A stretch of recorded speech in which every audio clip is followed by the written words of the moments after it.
আসছে শীত। এ সময় আবহাওয়া বদলের সঙ্গে শরীরেও শুরু হয় নানান পরিবর্তন।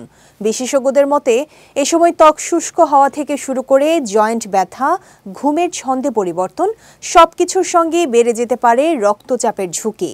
নীরব ঘাতক এই রোগ থেকে বাঁচতে কি করণীয় তা নিয়ে বিস্তারিত জানাচ্ছেন শারমিন নিশু।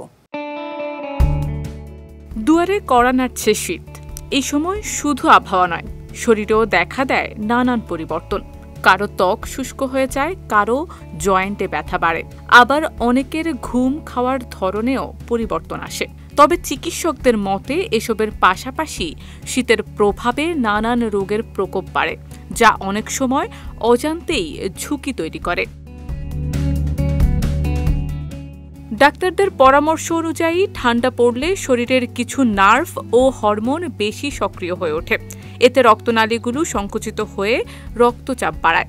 বিশেষ করে যাদের আগে থেকেই হাই ব্লাড প্রেশারের সমস্যা আছে বা যাদের বয়স 60 বছরের বেশি, তাদের জন্য শীতকাল হতে পারে বেশি ঝুঁকিপূর্ণ সময়।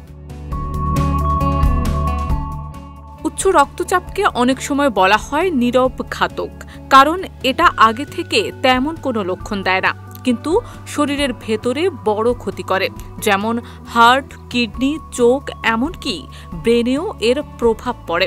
হার্ট অ্যাটাক বা স্ট্রোকের ঝুঁকিও থাকে।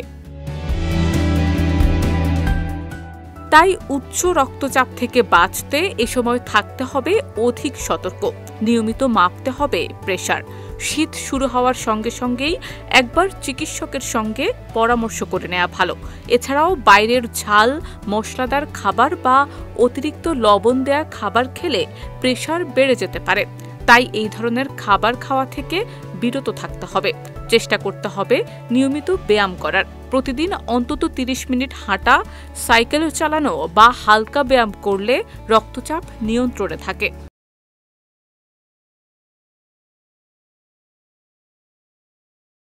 চিকিৎসকরা মনে করিয়ে দেন, শীত মানেই শুধু কাঁথা কম্বলের আরাম নয়, বরং নিজের শরীরের প্রতি বাড়তি যত্ন নেওয়ারও সময় বটে।